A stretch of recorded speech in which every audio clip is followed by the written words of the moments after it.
Okay, I'm gonna practice, and before I practice, I'm gonna take 10 minutes and plan. Well, we show up and then we're stressed because we gotta get a plan in 10 minutes, and oh no, now I'm wasting my practice time. It's like, okay, just sit down some other time and make an organized plan. Welcome back to the Drum Show podcast. We're gonna be talking about something that I love talking to students about because they see so much progress whenever they get this side of things together.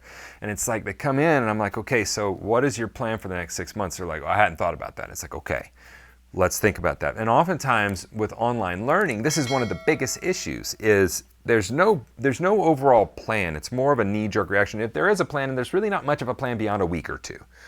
And what I want to do is give them some kind of North Star to hang their hat on. Like, what are we working towards? What are we going towards? What's 6 months, 12? Sometimes when I say 6 months, people are like, what? What do you mean, what am I doing? I don't know where I'm going to be next week. How can I plan 6 months? It's like, okay, well, if we're learning a skill, we have to have a North Star. What is my overall goal? What is my big picture? Why am I playing the drums? And that's the first thing we got to figure out. And then once we figured that out, then we start to track backwards and we start to fill in the gaps for where you're going to be going, how to get there. And that's what a good teacher does for you. That's what so many people miss is a good teacher really helps you get that plan together so that you show up and you're working and you feel very, very confident that that plan is going to get you to your goals. And many times that's when people become disheartened or upset or dissatisfied with a teacher is they're not doing that. They come in and the teacher's like, all right, well, what do you want to work on? It's like, okay, well, that's not what we need. We need to have a plan here. And so once we get, and the good thing about a plan is it's fluid. We can always change that according to the situation, but we don't want to change it every day or every week. We want to kind of set it and then march towards that because we tend to overestimate what we can do in a week or a month and underestimate what we can do in a year, 5 years, 10 years. And so I want you kind of looking out a little bit further. And once we commit to a plan or a process, let's stay with it. And you just show up and you do the work. And so the first thing is figuring out what's your overall goal, and then we go backwards from that and we start to get a plan together of how do I get to that goal, and oftentimes it's multifaceted.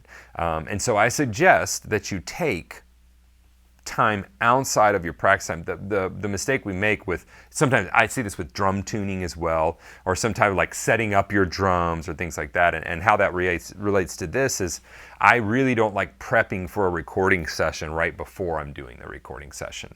I like to do my prep work outside of that. Like I've got some charts that I need to do for an upcoming gig, and I really don't want to do those charts and then also just walk directly into practice. I prefer to make those charts, and even if it's just a short break, let me go to lunch, then come back. And it's kind of segmented. That goes into kind of how I'm the type of learner I am. I chunked that time of 2 hours in charting, and now I chunked the time of 2 hours, now I'm learning it, and listening to the music, well, that's a separate activity.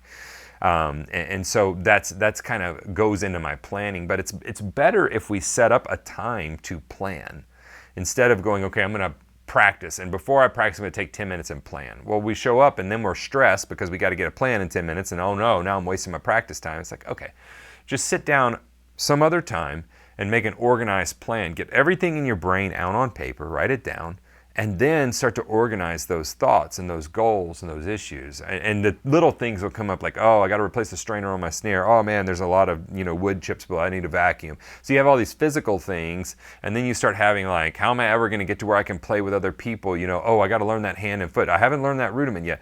Put all those things down, and then we start to prioritize them and make a game plan for how we do that. But the thing that really doesn't work is showing up to your practice time and being like, well, self, what do you want to do today?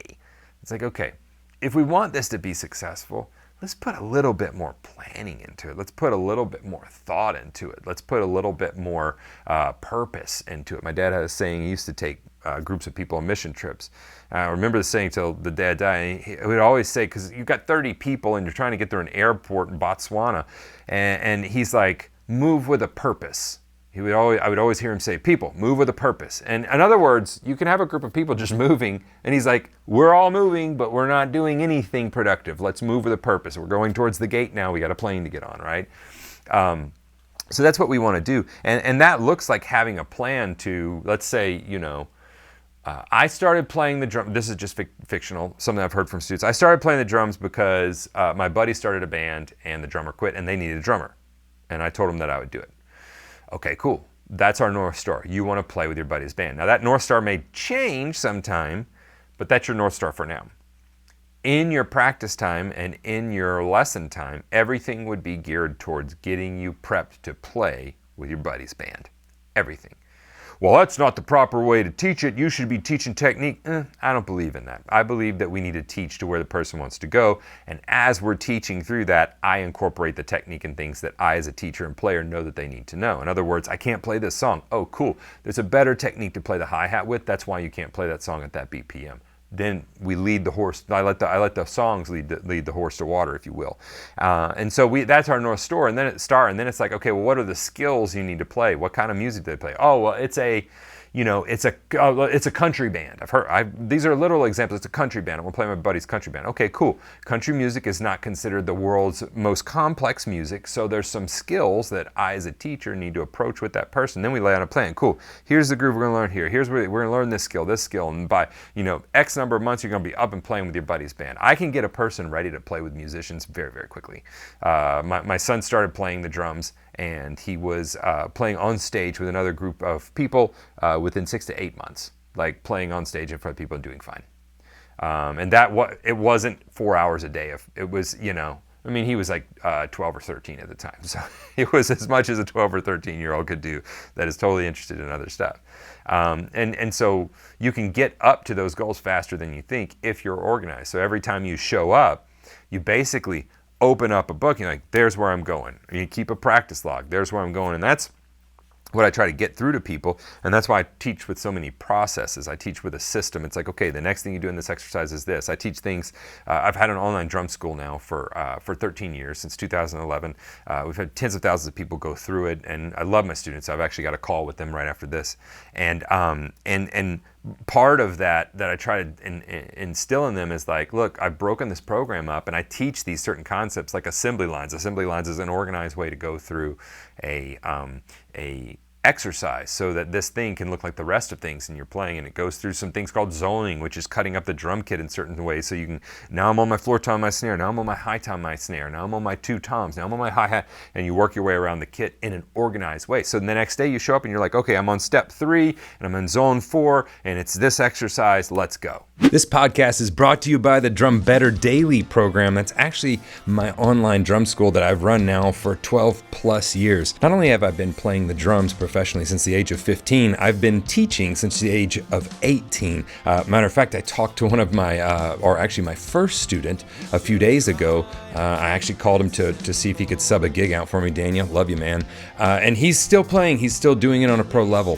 And I have been committed to teaching for 22 plus years now. I would love to have you go check it out at stevensdrumshed.com. You can find a link to that in the show notes or video description, whichever platform you're watching it on. But it truly is a community of like-minded drummers where we are striving to just be the best that we can be at the drums. In addition to over 70 pre-recorded drum courses, there's also a tech talk area where we talk about everything technology related as it pertains to the drums, e-kits, recording, doing videos, all of that stuff. There are forums where you can hang out with the other students as well. We do 2 live video student calls every week that you can join if you'd like to. We do guest artist calls monthly, and I'll even make you a personalized lesson plan if that's what you need. Yes, we talk about the nuts and bolts of drumming. Yes, I give you exercises, but we also talk a lot about how to practice more efficiently, how to practice better, and how to get more out of your practice time. I know you're just like me. You're busy, you're being pulled by work,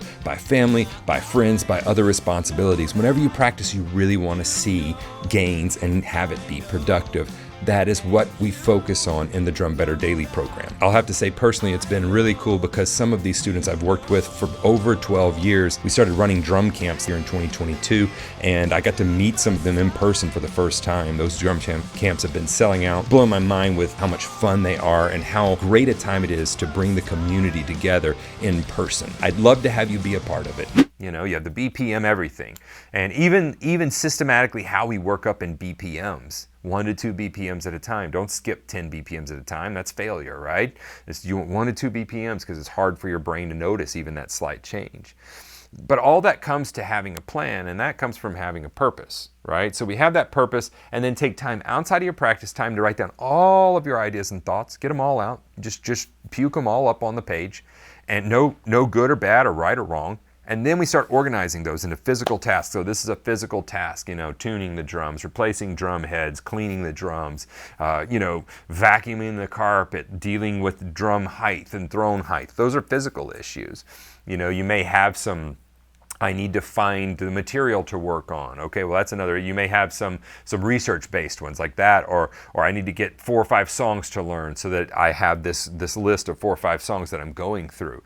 And then you put that in your schedule. It's like, okay, I'm going to learn 1 song a week for the next month. Here's the 4 songs, and then put on your calendar. On this date, I'm going to sit down and pick the next 4 songs. See how that works? Today, I calendared all the days that I'm going to be sitting down and recording these podcasts. Why? Because they matter to me, because I think they help other people. Well, I mean, they tell me that they do, and so they matter to me. So I want to do them so that I can put that stuff out there, but I got to be organized. And then it's like, oh, what am I going to be working on? What am I going to be talking about? Oh, I got that in the list too. I have this calendar all the way out to the end of December, and I have a note to put on the calendar the next 3 months after that. So on my calendar it'll say, put the next 3 months of podcast filming and ideas on the calendar. I'll spend a couple hours doing that. But it's outside of my practice time. Those are things related to playing and teaching, but they're not exactly playing and teaching. It's the organizational side.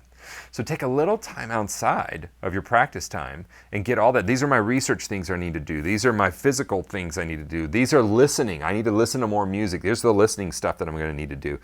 Here's all the documentaries or books I want to read. So you got a list of those. And then it's like, now in my practice time, here's what I'm going to be doing. Here's the lesson track I'm going through. That's what we call courses in my members area, my online campus, or here's the book I'm going through, or whatever that looks like. Here's what my teacher has given me. And then you break that up into daily tasks, and you make this organized attack plan, and then you just show up and do it. And keep a practice log, and every day take 2 minutes and say, this is what I was working on, this is the BPM it was at, this is how I felt about it, this is where I'll start tomorrow. Boom. Close it. The next day you show up and you see, oh, there's my notes from yesterday. This is what I was working on. This was the BPM it was at. This is how I felt about it. This is where I'm starting today.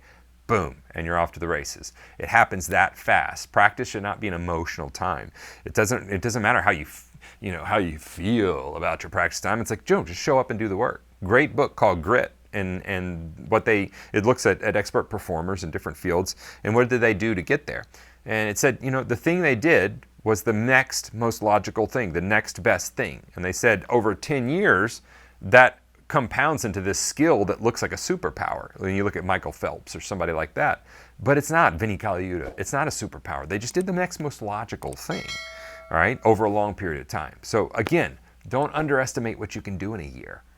But to do that, we can't overestimate what we can do in a week.